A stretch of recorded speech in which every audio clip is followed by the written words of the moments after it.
I think that comes with faith. I think that trust, I think it has to be grounded in faith. And we've lost so much faith now that people are unmoored, and so then they feel uneasy. That's what I think, anyway. Well, I think you might be right. I think what is happening in well, probably the majority of the Western world is that we lack the belief of common stories and common myths and common values. And traditionally, it's been faith and Christianity that has been the knit in the society, the glue that makes all things stick together. And once that is gone, then we risk as society being more polarized.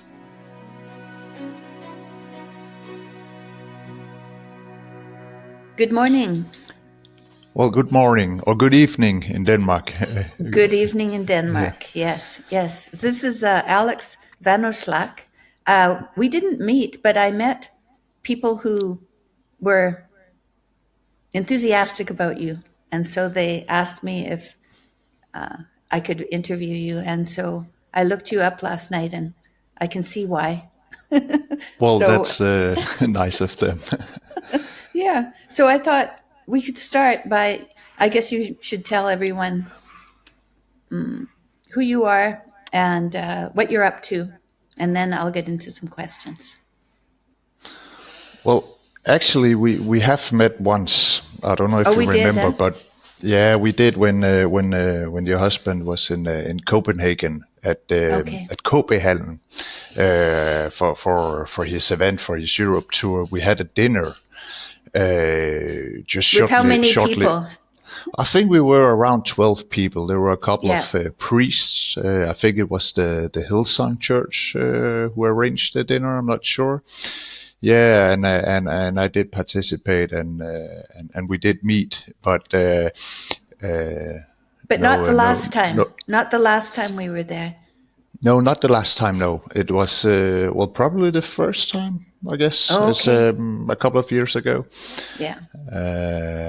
which I enjoyed a lot. But well, who am I? Well, publicly, I'm a politician. I'm elected as a member of parliament in Denmark. I'm the leader of the party Liberal Alliance, and well, when you talk to people from America, it's important to say it's not liberal in the American sense, but more in the European sense. It's a classical liberal, right wing liberal. So it's a mix between classical liberalism and conservatism. And well, we've tried a bit in our party. We've been a small startup party 15 years ago. We've taken part in government in Denmark. We've had good elections, terrible elections. The last election was a good election. So that's what I'm known for primarily in Denmark is it's politics and So I have my being. first question then is, Yeah. why did you go into politics? Well, this is the kind of question I get most often, and every time it's a difficult question because it's not like I had this great vision or great experience or some kind of a emotional story or my parents were into politics that they weren't. But since I was quite young, back in school, I loved debating and discussing politics. And I spent a lot of time during high school reading about politics, but I never took part in any political party. But then back in 2011, I started reading political science at the university in Denmark. And we just had the general election in Denmark, and I voted for Liberal Alliance, the party I'm leading now. And then I met this guy called Kim, who were active in another political party, competing party. And he convinced me that I should become an active member in Liberal Alliance, which I did. And it was very meaningful for me. And I had a lot of fun, learned a lot of stuff, and What then do you think he yeah. said to you that convinced you? Well, I think the fact that he was I was around 20 years old back then, and he was around 30, so he quickly became kind of a mentor for me, a role model, a guy who I looked up to, but who believed in me and said, "Look, Alex, I believe you have a talent, you have a gift here, so let me help you." Begin, and then we'll see how things are going. And he said, like, when I was 20 years old, 15 years ago or 13 years ago, he said, I'm pretty sure you'll end up in parliament and you'll make a huge difference. And I laughed at him when he said that. But I think that that's one of the main reasons that he motivated me, is because he believed in me and was a mentor for me.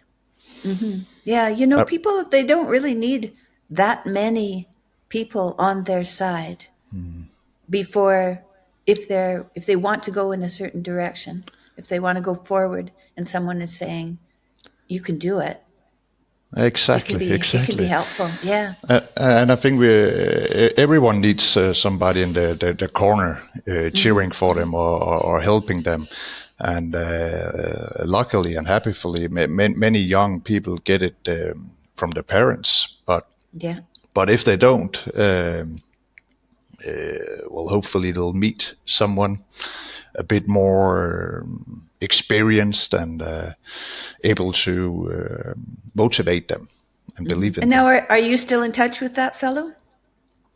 Not that much anymore now, Oh, okay. but we still keep in touch as good friends, telling each other good stories about our young days. But he's not. We're not professionally engaged in any way anymore. No, and I actually believe. Well, he moved to France a couple of years ago because his wife is French, so we don't see each other that much. Now you were from France, so you were there, but only when you were a small boy. Is that correct?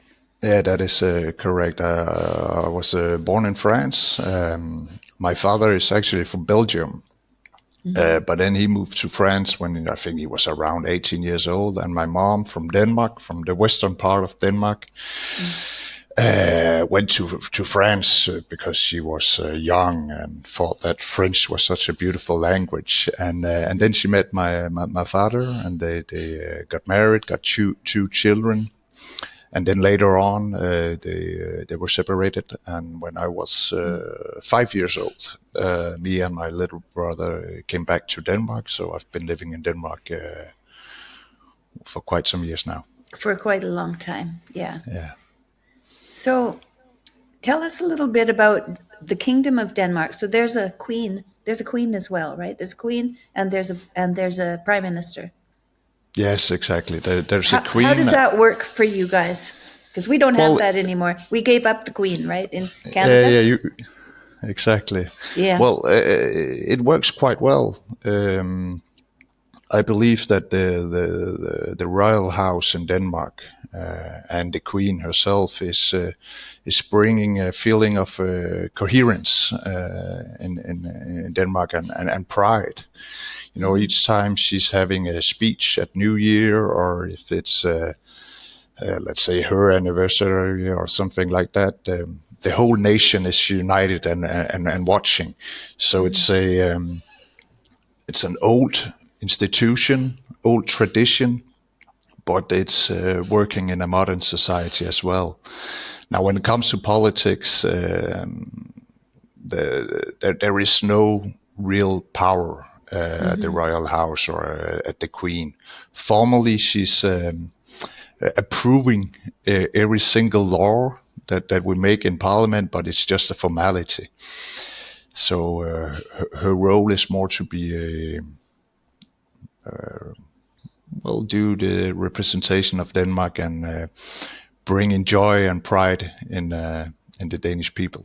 I think that's very useful, and I've been to England a number of times, and we used to pray. We used to show our allegiance to the Queen when we got to school in the morning when I was a little girl, and the Queen was far enough removed that this royalty was so much different than the local government.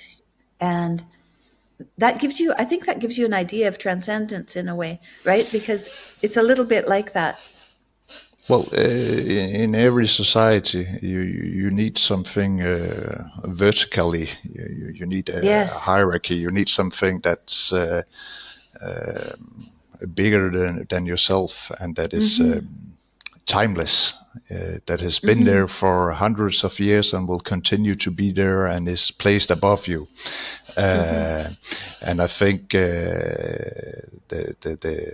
the kingdom of Denmark, the royal house, the queen is succeeding in that in Denmark in a Danish context, which is great. So what happened within your party?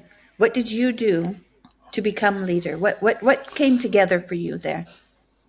Well, in many ways, I was lucky, which is always a part of both politics. But I believe every time you have success, whatever it's in business, in politics, or whatever you do, it's always partly because of talent or skills. But you also need some luck. And now I was elected to parliament back in 2019 when we had the national election, and I believe I was seen as the young talent in the party, the future of the party, but also a person who probably wouldn't get elected because our party was facing a tough time. We had lost a lot of confidence in the population because, like so many other politicians, we said one thing and did the exact opposite. So we knew that we would be punished by the voters, and we almost got kicked out of parliament. Oh, Or gee. kicked out. That we were very close to not being re-elected at all as a party. Now we have a different system in Denmark than you have in both the US, UK, and Canada. So all you need to gain some seats in parliament is just over 2% of the votes. So it's not like we have two big parties and that's it. And we got 2.3% of the votes, and only 4 members of parliament, where I was skilled and lucky enough to become one of them. And then I was sitting there after the election with 3 other men. I think the youngest of them was around 50, very experienced men, former ministers. And we were looking at each other and saying, okay, well, our party is in a very bad place now. Who should take over? And now 2 of the 3 other guys, well, they had the correct insight that they were very good politicians, but they were not the right leaders. And the third person in that group didn't have the same insight. So we had a power struggle over who should take over. And I ended up taking over the leadership, and my competitor, let's put it that way, he left the party. So now we were only 3 wow. left. So it was a difficult situation also because I was 27 years old. I never tried such a big responsibility before, and I was the leader of a group of just 3 people, and 2 of them were much older than me, much more experienced, and I had to adapt to the role as a leader, and that took some time. But looking at the election result last time, I think we've done well. Well, I know that you had a very large turnout of voters. I read something like 84% of people came out. Well, in a Danish context, that's not unusual.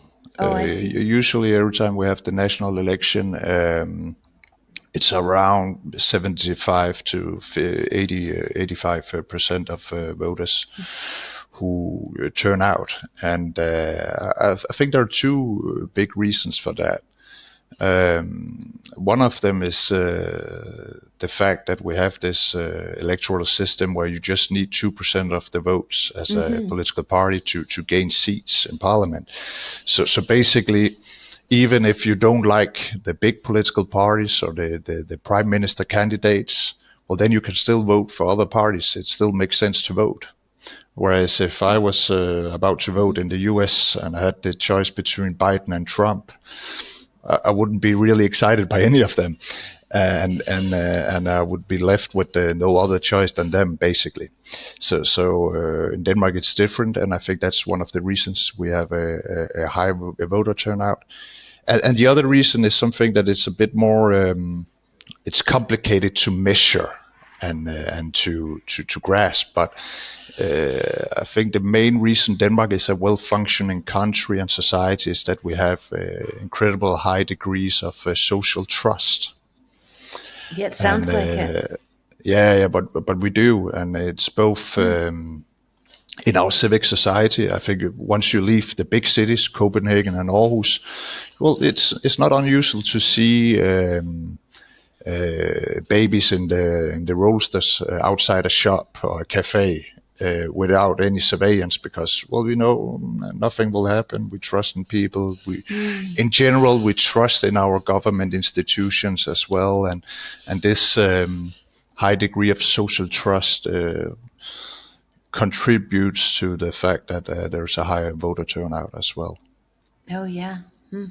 That sounds like something we used to have in terms of trust in our institutions, and no fear of no fear as well. But that's different Yeah. here now. Yeah. And what do you think? Do you think you'll come back to a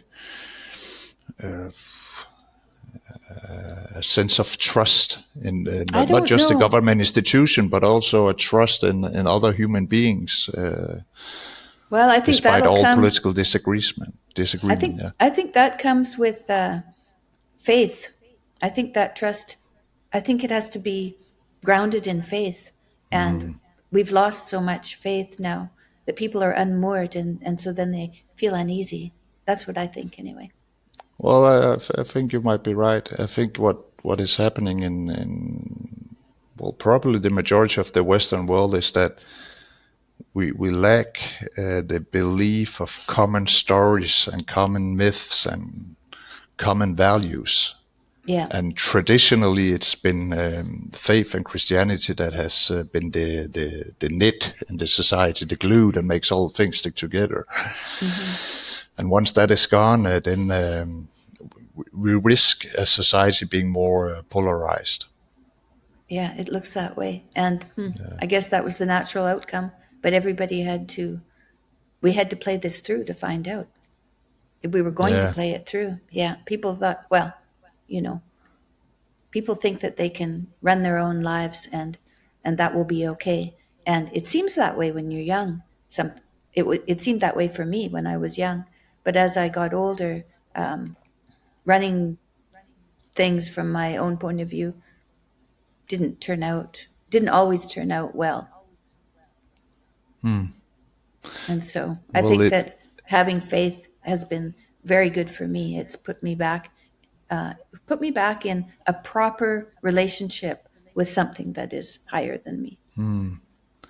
well, I don't know how it is in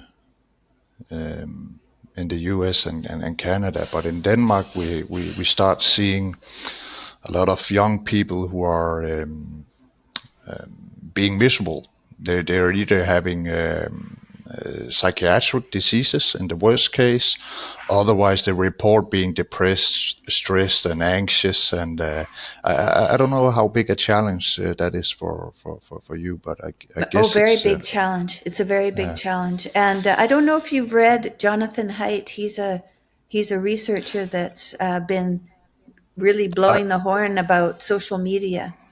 I read his Substack on social media, which was very interesting because, as far as I know, it's the first study finding a significant effect of social media. And I heard his speech as well at the ARC conference.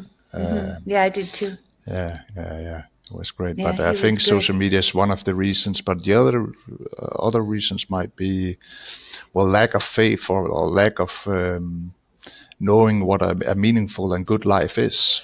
Yeah, And I think so too.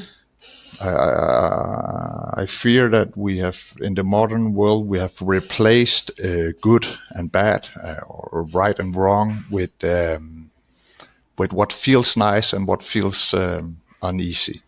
Yeah, And then if right. something is difficult, well, then it's not good. But if it's nice, well, then it's good. But yeah, That's too. Yeah, that's too superficial an analysis, right? It's just that's a first pass, is what that is. exactly. Yeah. So, how is your so you aren't in you aren't the prime minister. The prime minister you came into leadership in 2019, right before everyone locked all their countries down. And I read that Denmark locked down first of of the European countries. It was the first to lock down. And so, how does your platform differ from that of the ruling party? Well, that's a good question. Well, it differed in several ways.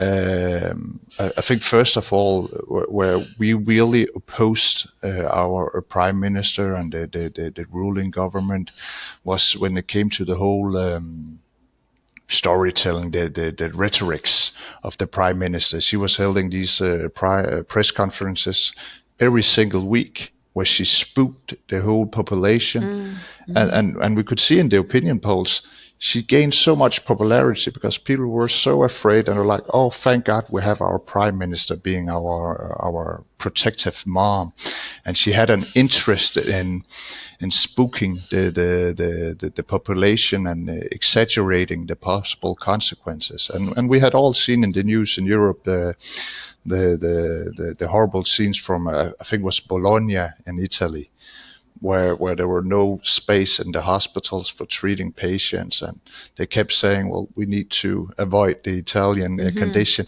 and Mm-hmm. I believe in general, whether it's a pandemic or it's the whole issue of climate change or whatever you're facing, you need to be optimistic and try to cast some light in the dark, and not just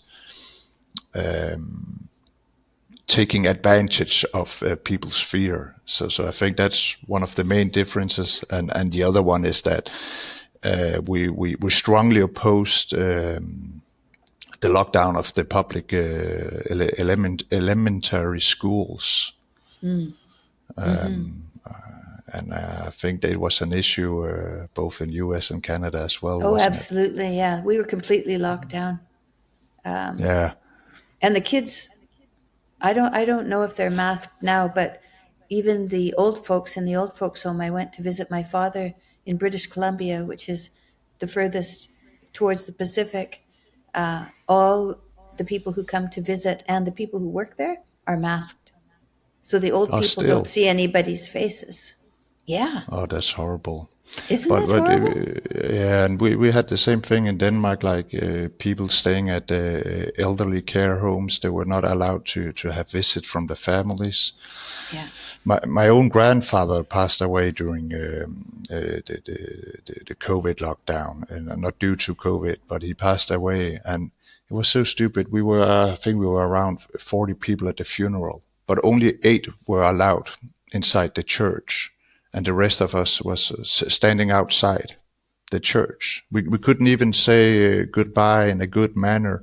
And just shortly after the funeral, well, then we went, everyone back home at the same place, Right. and so it was so stupid, and it became inhuman, basically.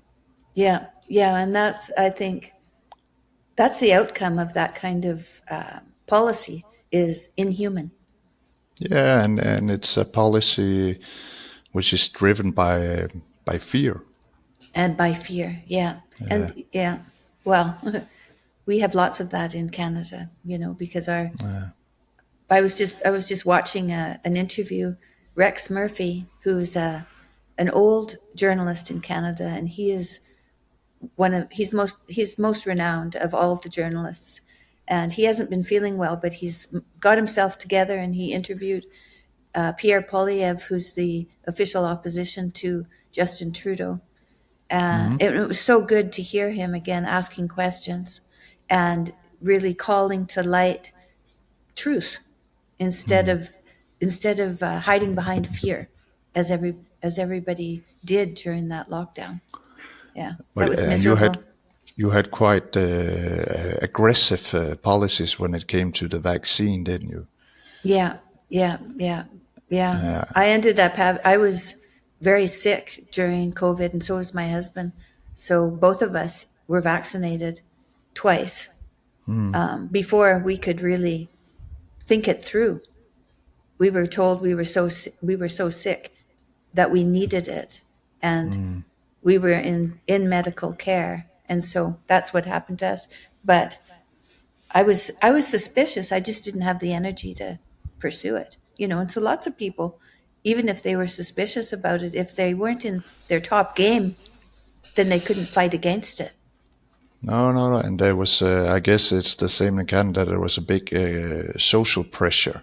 Yeah, Now, in Denmark, if you said publicly or just to, I don't know, your colleagues at your workspace that you didn't want the vaccine, then people treated you like a crazy person. yeah, And we had yeah, this Corona passport. So basically, we reopened society, but you could only go to restaurants and concerts and so on if you had the vaccine. So yeah, we created this. Well, I would like to say A and B citizens. yeah, yeah, yeah, yeah. Yeah, that I happened actually here met. too. You did the same thing with the Corona passport. Okay. I met a Canadian actually at the art conference in London, and I could see on the app that he was living in Denmark. We hooked up and had a chat, and his wife is Danish, but he lived for Canada his whole life. But he spoke of himself as a COVID refugee from Uh-huh. Canada because he had enough, and then he went to Denmark. I don't know if it was much better, but he seemed happy. That's good. Well, as long as he's happy about it. Yeah. I think, well, we need change there. And I think it's going to come. Trudeau's at a very, very low rate of Approval. approval. Yeah. Yeah, So, but he's been there so for many years too now, isn't it? he Over has, 10 years now. yeah, well, too long. Too long. I don't even Yeah. like to think about it, actually. So, We'll change subject then. yeah, yeah, we need to get rid of him.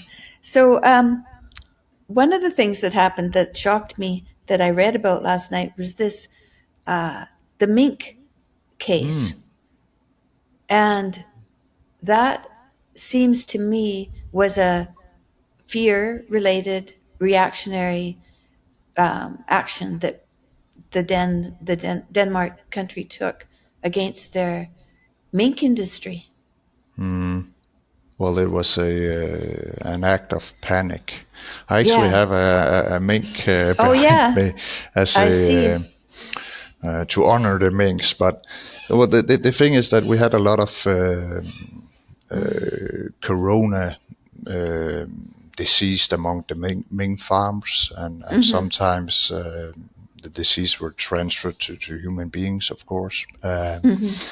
And then all of a sudden, the government or the government institution, the government authorities got this suspicion that perhaps there would be a corona mutation in the mink that would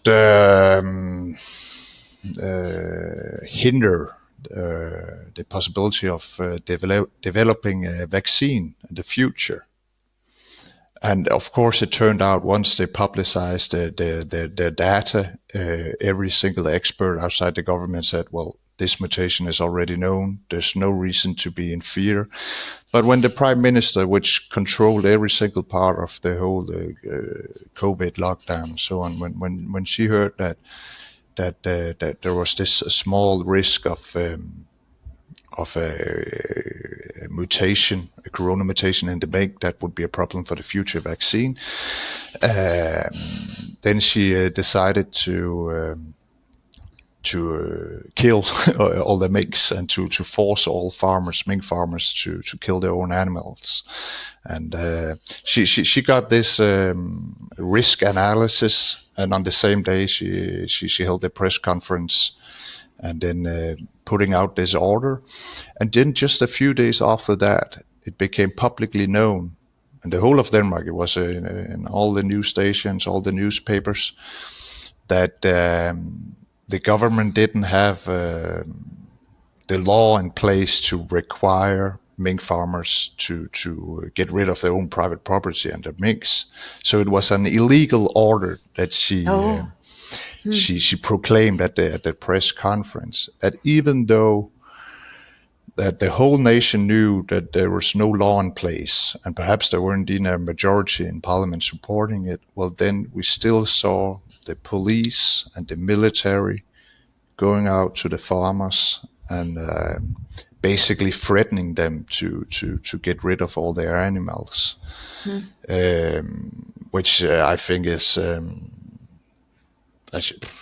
lack of respect for the rule of law, for private property, for the limits of political power. But she didn't care because she had this strong belief that she was the savior of the nation. Right. That if she didn't save the nation, then it would be her fault that Denmark would become the new Wuhan. That's what she said at the press conference. Denmark will be the new Wuhan if we don't act now. And of course, if you believe that you're such a perfect person who are able to save a whole country, well, then of course you don't care about the law. You just want to act. Yeah. But the problem is your lack of humility. Well, yeah, exactly, right? Exactly. Yeah. So there's arrogance was running. Exactly. Running wild. Yeah, running wild. Yeah, and it was I think it was a year into the COVID pandemic, so it was a year of crisis management. Yeah. She just got a tunnel view. Yeah, well, that's just one example, and a horrible, I feel so bad, a horrible example, but it's a horrible example of what happens when there's top-down authority. Exactly. And that the people at the local level, which would have been the farmers, don't have a say. Well, they didn't have a say. And even at farms where all the minks were healthy, there were no corona, there weren't any corona farms, let's put it that way, in miles around the farm. Well, then they were still forced to kill their own animals. And oh my goodness. And it was horrible because, for those people, for most farmers in general, whether it's mink or other animals or even plants, it's their identity. And often it's a family business that has been going on for generation and generation and generation, and it was just pulled away from them without in a way that was unconstitutional and without any real reason for doing it. Because right, if we heard of this happening in China, we would think, the Chinese are right, are treating their citizens and they're so bad. But we did the same thing. We did exactly the same thing. We fell into the same tyrannical type thought. So, I went to Dublin not very long ago, and they're planning to kill thousands and thousands, 200,000 cows. Cows? Or due to climate change? Or climate change, methane. Oh my God! Well, right, and it's so crazy. They will kill them, or will they just slaughter them, sell them, and then not bring any new ones? Or I'm not certain what their nefarious plan is, but there's a lot of killing planned. Wow. Uh, Okay. in Well, the name that's of climate change. that's horrible. And Yeah. and they risk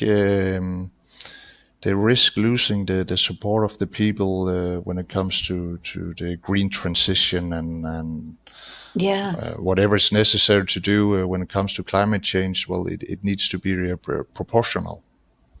So what's happened to the people, their support of this government? What's happened now? Because I know she won her election after that. Yeah, which is quite incredible. Yeah, but wasn't it? but Wow. yeah, it was, and then just a few months before the election, and we've discussed for several months whether the prime minister should be impeached.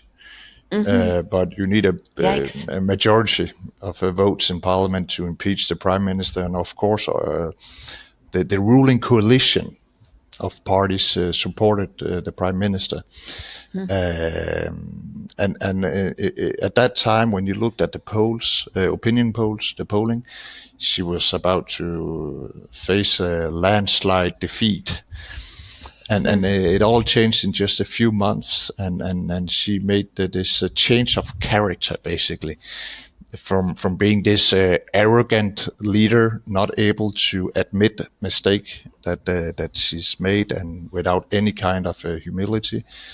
Then she claimed that she met some citizen somewhere telling her to smile more and be the old happy prime minister. And she just completely changed her public persona Wow. and became this happy, humble person who wanted to work more closely even with the opposition. And people believed in it. And she combined that kind of change in attitude with a very, very strong, effective campaign on, I think, the poly crisis, that we have so many crises. We have the war in Ukraine, we have the climate crisis, the inflation crisis, the welfare crisis. We just had the corona crisis. And like, she was talking about crisis all the time, and she was the right one to lead us through it. And I believe that's what gave them the re-election, and I also believe it's one of the reasons we got such a good election is because we did the opposite. Said, like, okay, we don't want to hear about crisis anymore. We want to hear about opportunities and about a positive vision for society, about the ability of responsible citizens to make a difference for our country. And so that's your platform going forward still. Well, yeah, it definitely is. One of the things I try to change about our about Liberal Alliance, about our party, and our political platform is, I think, for some years back, before I got elected to Parliament, we were the kind of party only talking about economic policies, about lowering taxes, about having a smaller public sector, deregulating markets, which is important, yeah, of course, but it also becomes without any spirit, any values, any something that people can be passionate about. So I've been speaking much more about personal responsibility, civic virtues,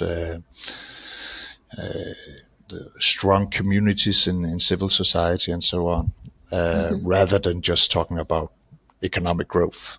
And how long have you been having a different vision for the party? Well, more Since or less, 2019? yeah, more or less. But the first couple of years, I had to adapt to a new work, and it takes time to change the perception of a political party. But I think we succeeded. Oh, good. So when is there going to be another election? Hopefully soon. Hopefully soon. How does No, that come right. about? How Well, does that? Because I don't know the. no. Well, the thing is that there has to be an election at least each fourth year, but Okay. it's the prime minister who decides when. the election is coming, but within the 4 years after the last election, and the last election was a year ago. So within the next 3 years, and the thing is that we have this. In the last election period, we had a left-wing government. It was the biggest social democratic party who were in power. Now we have this weird coalition government between the Social Democrats and the center-right party. And it's a government that is hugely unpopular because it's so technocratic, without any visions or values or any spirit. So I think we'll have to wait at least a couple of years before going into an election, because if they press the election button now, they will lose. Right. Well, good luck with that. Well, thank you. When do you have your next elections in Canada? I think that it's at least a year away. Okay. At least a year, depending on what happens, Could always hope for a non-confidence vote, but I don't think that's going. I don't think that's probably likely. But you never know. You can always hope. Well, maybe Jordan should be running. Oh well, he's been asked to run. Yeah, he has been asked. Okay, yeah. Yeah, well, when the Conservatives lost their leader, because their leader stepped down during the pandemic, and people asked him if he would run, and he thought about it, but he decided that what he was doing was useful, and that he could have a broader good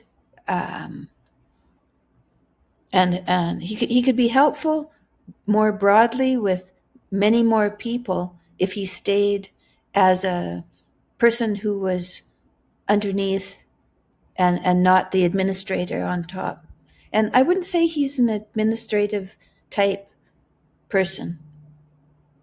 So I don't know if he's suitable for politics. And he's also, you seem like a very you seem kind of grounded and emotionally stable, so that you can think things through without it upsetting you. And George's more like that than he used to be, but he has had anxiety, and that is hard to deal with if you're in a political forum, I think. So anyway, for now, no, but we'll see. Well, I think you're right. He can make a bigger global difference. Looks like by it. doing what he's doing now. But I myself has suffered a lot from anxiety attacks, and it was something that came a year after I was elected into parliament, because I had a stress burnout, basically. Yeah, well, what a lot of responsibility. Yeah, well, I think the responsibility became too big a task in my head, and I didn't reach out to people to share my worries and my problems, and I think I learned it in the tough way. But I had over a year where every time I went to work, to parliament, I had strong anxiety attacks, and it was. Oh, I see. Well, at the end, it just removes the joy. Yeah, right. But luckily, I'm in a better place now. That's good. So you have a good group around you. Oh, I have a great team behind me and a great group around me, and I'm very happy. Oh, that's very good.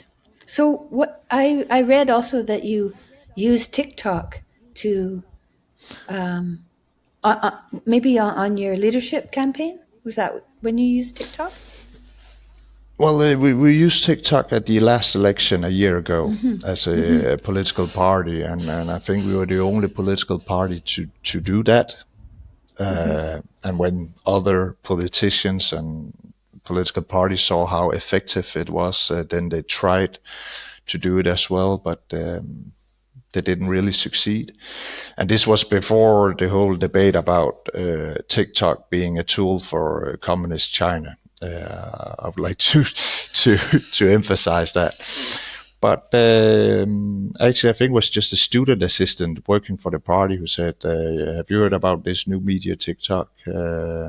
Maybe we should try to make some short videos on our political views and also use a lot of a great sense of humor." And if there's something Danes love, it's when successful people or leaders of any kind are making fun of themselves. That's a very Danish thing to do, and I think I used my senses of humor and of course my youth on this platform, and that was one of the reasons that we I think we got around 30% of all the votes among Danes below 30 years old. So if we can keep that record, then in 10 years from now we'll be a great political party. Oh, well, sense of humor is key, I think, and to have self-deprecating humor, that is what people love. I mean, we love it here. We love it that the British are very good at that. And we love British humor. Yeah, The Americans yeah, have had a harder time with self-deprecating humor, but I'm sure that they have a few. But historically, that wasn't the way that they did it. It was more of a no, no. British. It was a British, but I didn't realize that it was also. Well, of course, it was Danish because I'm thinking back to the cartoons and the Islamic ordeal that happened around the cartoons. That was in Denmark, wasn't it? Yeah, that was in Denmark, and actually, just a funny story to show how Danish people don't have any issues making fun of themselves, because just at the beginning of the Corona crisis and lockdown and everything, there was a Danish newspaper who made a cartoon where the Chinese flag, the stars in the flag were replaced with the symbols of coronavirus. Mm-hmm. And the Chinese government and Communist Party were so angry and mad at Denmark, and they tried to pressure our government to shut down the freedom of expressions of our medias. And then they sent in their, the troll army. Then all of a sudden on all social media platforms, there were a lot of users mocking Denmark and mocking us for being a weak country that surrendered during the Second World War, and it was just Chinese bots spamming the internet. And it didn't hurt us, because then we just started making jokes ourselves on how easy we surrendered during the Second World War, and and that's the Danish way to tackle criticism, and sometimes just to laugh about it. Yeah, yeah, that's smart. That is smart, and I, it's I believe refreshing. so too. Yeah, and very refreshing, towards all of this idea of fear. There's so much fear that people are trying to use in their narrative, and humor is such a better way to go. If you can laugh, you can't. If Jordan says if you're lifting weights, he used to go lifting weights with his friends, and they would tell jokes when the guys had their heavy weights up above them, and then they would lose their strength, and the weight would fall. And he said you're not strong when you laugh, so it takes away aggression. Yeah, Yeah, but it also takes away sadness and anger. yeah. It's not just the positive strings, but it loosens you up. Mm-hmm. Mm-hmm. Yeah. Is there any humor in your parliamentary discourse? I believe there is. Yeah, it's No, that's again, it's a good. part of That's healthy. the Danish culture, and I use humor a lot in my political communication. So Mm. when I want to criticize the left wing or the ruling government, instead of just being angry and criticizing them, I'm trying to be more sarcastic Hmm. and using humor, because then it's not that aggressive. Yeah. But it might even hurt more. Right, and it gets the point across. Yeah. Yeah, exactly. Oh, so I'm curious about Faroe Island. Could you tell me a little bit about Faroe Island, and have you been there? Well, I've never been there now, but it's How part about of the Kingdom Greenland? of Denmark. Because It is, so Greenland is also part of I've, the. Have you been there? it is, and yeah, I was there this summer actually, Oh, okay. What's it like there? I've never been there. as part as a. Well, the nature is amazing. It's Yeah, I really bet. really beautiful, and very friendly people. But the nature is second to none. It's well, if you have the opportunity to go, I would definitely recommend it. But at the same time, it's a country who is facing a lot of challenges. There were quite a lot of alcohol abuse, and unfortunately also quite a lot of child abuse, which is also, I think, they have the same issues in Newfoundland and Labrador and other Inuit societies, but it's a country where there are some social issues that are tough to tackle. And then, well, the size of Greenland is unbelievable. It's bigger than the whole of Europe, but it's only populated by 55,000 people. So there might be a village where there's living, let's say, 40 or 50 people, and the nearest village to that village is 500 miles away, which creates a challenge because what do you do if you need medical assistance? Yeah, so beautiful country, but tough living there, I think. Yeah, I would think so. But I think some people would like that. And they're really in sync with nature and yeah, Faroe Island. Never been, but I've heard it's so beautiful. Do people live there as well? Oh yeah, they live there, and it's a very well functioning society, and It's a volcanic. They're volcanic islands, right?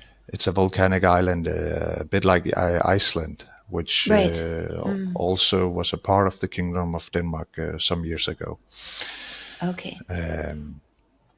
But I've always been told that Faroe Island is amazing and very beautiful. So Yeah, I'll I think definitely it's need to worth. go someday. I think yeah, you might. Well, you might have to because if you're leading the party, you're going to have to go everywhere. Exactly, and I think the Parliament actually arranged those these kind of trips to both Greenland and Faroe Island, so that we can get to know their culture and history even further, which is important. But we don't see that much in Faroe Island, but in Greenland we start seeing a strong independence movement. Who wants to be independent from Denmark, and it's well, I think it's their version of identity politics. I see. It's a decolonization movement. Yeah, Quebec has the same thing. Oh They yeah, went. yeah, Quebec. Well, they went from very high Catholicism to they gave up Catholicism and became separatists. And how is it today? It's They're still hesitant to belong, let's say. okay. Well, it's never easy to deal with those situations because you want to respect the wishes of the local people, but at the same time, there's a history and a country to protect. Yeah, well, we made terrible decisions because it was Justin Trudeau's father, Pierre Trudeau, who decided that in order to appease Quebec, he would change our Bill of Rights, and he instantiated group rights into our Bill of Rights to, Oh, and then Quebec didn't even sign it. They weren't even interested in his deal. So it compromised our country. but did This, the Bill of Rights go through? yeah, And how is it at the universities now? Is the freedom of speech gaining momentum again, or is it just getting worse? Well, I'd like to say yes. I think that there are professors who are making inroads, but the administration, I think, is still. You must have heard what happened with the president of Harvard and the president of Princeton, and so the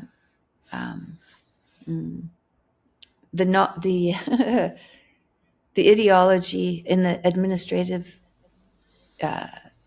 level is deep, and so Well, it will. Who knows what it'll take? Who knows if it can be made better again? I'm not sure it can. well, it gives some. It's a bit like the whole cultural revolution back in '68. Um, the worst of it passed away, but we're still living with the consequences today. Yeah, right. Yeah, we're dealing with the But philosophy hopefully it's behind just it now. yeah. Well, it's the same philosophy. It's just a modernized version. Yeah. Yeah, Oh well. yeah. We should end People on a are more making happy note. different. Well, people are making, like, Peterson Academy is coming along, and Austin has opened a new university that is based on free speech and traditional values, and so I think it just may take some time. It'll take time. But there's reason to hope. Sure, there is, because I know that no matter what I think, I don't know any better than what God has in his plan. And so all I can do is try to do the next best thing and hope that I'm going in the right direction, in the direction that is inspired by my intuition and what is the right next step. And all you can do is have faith that that's the best you can do. And it takes away your anxiety when you do that. So, do you have anything you'd like to add? Well, I'm just thinking. I don't think so. But it No? was very nice both meeting you online and talking to you. And I'm very happy that you reach out. And I'm very grateful for the work both you and Jordan are doing in general. Well, we go out on tour again in February. We'll be on tour in the States and in South America until late June. Okay. And it'll be based on his new And book, but his new book isn't out until November. okay. Well, I'm looking forward to read it. And yeah, is there a good audience in the Southern America Yeah, and I've in the heard that Latin there America is. too? Yeah, I've heard Yeah. that there is. Yeah. Okay. It's the first time you're going there now? Yeah, It's the on first tour, time. speaking. Yes, yes. And Mexico, we're going to go to Okay. Mexico City. All right. Yeah, Well, so we'll that's see. interesting. And then we'll head over to Europe and to Southeast Asia, I think, but not on this tour, on another one later, Okay. maybe after next Well, summer. I hope to see you then in the I hope Northern so too. Europe Yeah. or at the next ARC conference. Yeah, that's I February suppose that 25. it's February 25. It's already scheduled. Yeah. Is it in London again or? Yeah. Yeah. Okay. Okay. Great. Okay. Well, thank you very much. Well, thank It was you. lovely to talk to you. You too. You too. Thank you so much.